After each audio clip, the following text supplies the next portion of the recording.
What's going on, YouTube? Welcome back to another video. We're gonna be reacting to when YouTubers mess with real gangsters. From getting punched to getting shot because real life isn't the same as online, here are 7 times dumb influencers messed with the wrong people. Starting with possibly the most annoying creator in existence, Jack Doherty. His daredevil stunts and pranks, some of which are illegal, have had the police being called on him various times. For the remainder of your time, you need to put your phone on. I think I'm allowed to record for my personal. You're my cousin.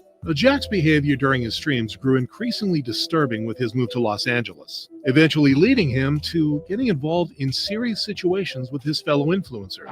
One such example was his altercation with Fousey. In August 2023, Jack was streaming live with Fousey and Neon when Fousey decided to throw water at Jack for calling him a beta male.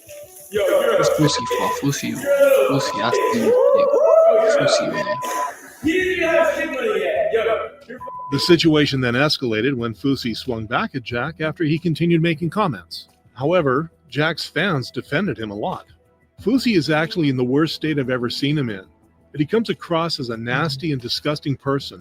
The way he treated Jack was just crazy. But this wasn't the only time Jack's offhand comments have gotten him into trouble.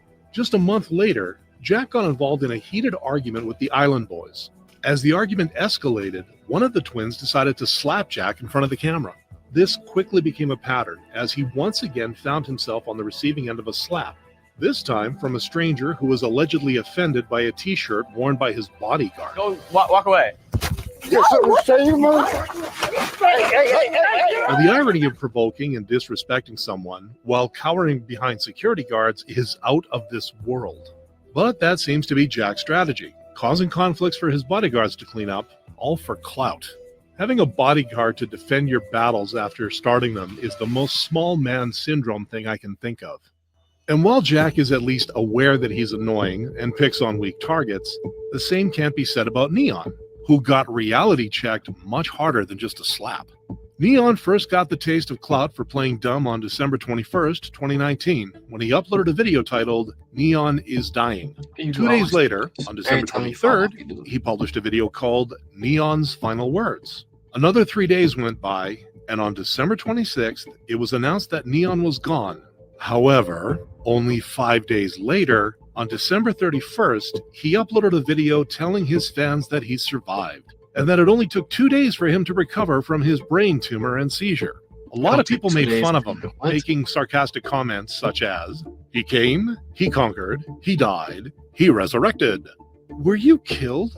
Sadly, yes, but I lived. I'm so sad he died, but he's alive. This encouraged Neon even further, as in mid-2023, a video of him getting beat up surfaced. However, this time around, a lot of people knew about his spineless behavior and weren't taking things at face value anymore, believing the video was fake from the start.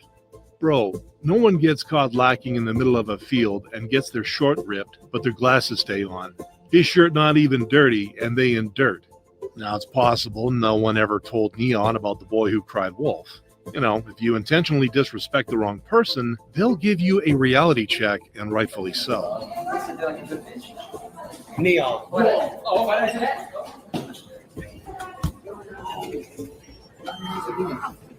Get on your hands and knees. Get on your hands and knees. Get on your hands. You're Arabian psychopath. Take it, bro. Oh my God. All right. Oh my heart. But this wouldn't be the only time someone taught Neon a lesson. This just goes to show that when it comes to a fight, it's really not all about physical strength or being outnumbered. You either know how to actually fight, or you don't. There's also a chance that Neon's just a marketing genius being a decent actor in his live streams.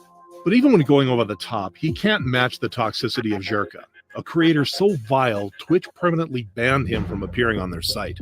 Zherka initially made a name for himself as a just chatting content creator on Twitch. However, he soon diverged to criticizing people such as Andrew Tate on both YouTube and Twitter. How many rounds? I would fuck up that bald midget. How many rounds? I want to fight I'm you. taller, I'm stronger, and he's bald. These guys are pathetic, low life, no genuine burning desire from any of their women. While at the same time promoting even worse ideals on top of glorifying drug usage. I got money, so I get executive. That doesn't kill me. He also often talks about the Earth being flat and many other conspiracy theories. Remember, if the Earth's a globe, the Bible's not real. If the Earth had dinosaurs, the Bible's not real.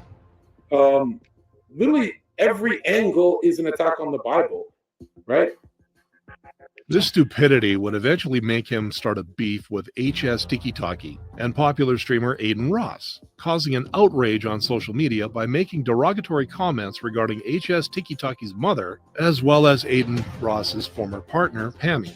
Jirka then took the rivalry to new heights when he suggested that he'll find HS Tiki Taki and fight him on the streets. And he did just that. He got beat up. Boys!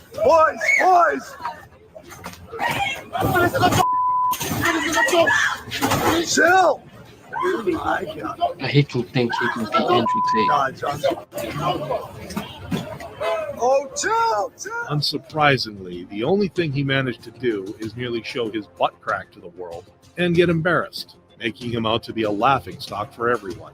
Jirka is the literal definition of the loudest in the room is usually the weakest. Jirka has the agility of an armadillo and the balance of a toddler. Now, Jirka may possibly be his own worst enemy, but the same can also be said about Sneeko, whose recent stunt had him hit much worse. This guy, who first got famous for his video, "Would you say the N-word for $1?" eventually started becoming extremely disliked by left-wing viewers due to his supposed misogynistic, homophobic, and transphobic content. They can ask us what we do. First question when you go on a date, what do you do? They're just asking how much money do you make. But you shouldn't ask a woman her age. Why? Why? Let me see the stats. What's your body count? How old are you? How much you weigh? Tell me. As Sneeko went on to upload socio-political commentary and hot takes, his ideals led him into situations that quickly developed into beefs. One such instance was in May 2022, where Sneeko responded to Penguin Zero's video live. You look at the curtain pulled all the way down. You need to get some sun. The whole way you're living life like a man, you calling him a virgin, you are literally a man. Now, this did not go down well with Penguin Zero, who later uploaded a video titled, "I Didn't Want to Talk About This," calling out Sneeko for making fun of his girlfriend, as well as criticizing him for defending the movie Cuties. The thing about Cuties is it's not an unrealistic film. Like, yes, it shows children in a sexual way, but this is not unusual now. Claiming children in sexual positions is clickbait. Yikes. Sneeko responded to this on a Rumble stream, where Penguin Zero was also live at the time. The two would then continue to trash talk each other back and forth, eventually making Sneeko threaten Penguin Zero with a gun. Watch my clips! Watch my clips! However, Penguin Zero then silenced Sneeko. But he's a imbecile. You absolute buffoon. What you have there is not clips. These are mags. They're mags, not clips. You absolute the same way that this is also a mag. They're all mags. Now, this time, the only damage Sneeko suffered was emotional, but that would change not even a year later. In February 2024, he got his toughness checked again as he stepped into the ring with Sean Strickland. This made the internet very happy. This is the kind of reality check these out-of-touch streamers need. Sean went from 10% to 50% and showed Sneeko what a good old ass whooping feels like. Strickland should do a Beat Up an Influencer weekly podcast. Hell, I'd watch that. However, despite being destroyed by Sean, Sneeko did have the confidence to step into the ring and take it on the chin, literally. The same thing cannot be said about this next influencer. Aiden Platersky, labeled the Crypto King, owned a crypto kingdom that seemed to be a win-win for everyone. He promised millions for his investors, while he got to drive his fancy cars, fly in private jets, and live in luxury locations. However, as it soon turned out, his $40 million empire was nothing but a giant Ponzi scheme, and he was about to learn the price of being a scammer. Late one night in early December, Aiden was kidnapped and then beaten and tortured over 3 days. Eventually, his kidnappers, which included one of his investors, let him go, but they left him with a threat: pay up fast and don't go to the police. Well, Toronto police officers still managed to apprehend all of the 5 kidnappers. Following this, Aiden went on to post a video trying to garner sympathy from his followers. Everything that happened is my fault. I'm not going to put the blame on anybody else. I'm not going to try to put the blame on anybody else. I feel humiliated. I feel disgusted in my actions. I feel disgusted in what I do. But people would see through his haphazard apology.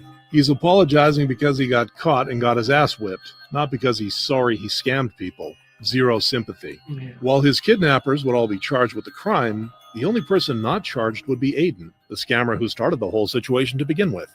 I really don't understand how people like Aiden can simply walk free. If I walk into my local supermarket, push the lady at the till, and grab a couple of bucks and walk off, I would be in handcuffs before the sun sets. He steals millions, admits as much, and no real consequences. Well, until now.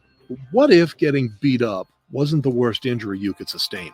Tanner Cook, the 21-year-old prankster, is the mastermind behind the YouTube channel Classified Goons. As the name suggests, the pranks are classified as dangerous, making Tanner out to be a tough goon, someone who isn't meant to be messed with, when in fact, it's quite the opposite. While Tanner elicits responses from the victims of his pranks for views, one day he didn't get the response he expected.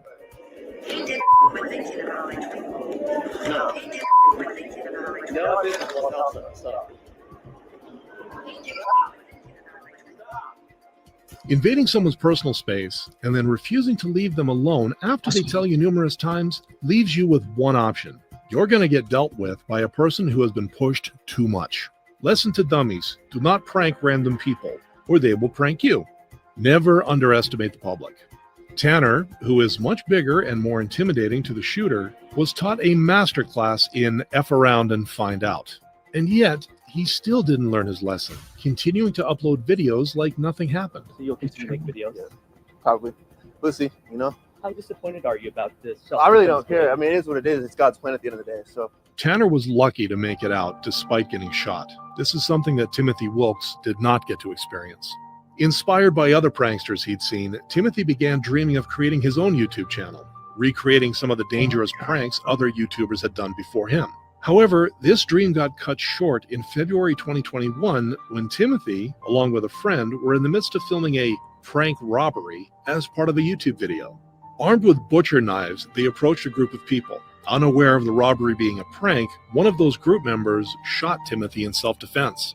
Now, in the end, Timothy did get the clout he wanted, but just for the wrong reasons. Thanks a lot. You should play these games. Make sure y'all like, comment, share, and subscribe.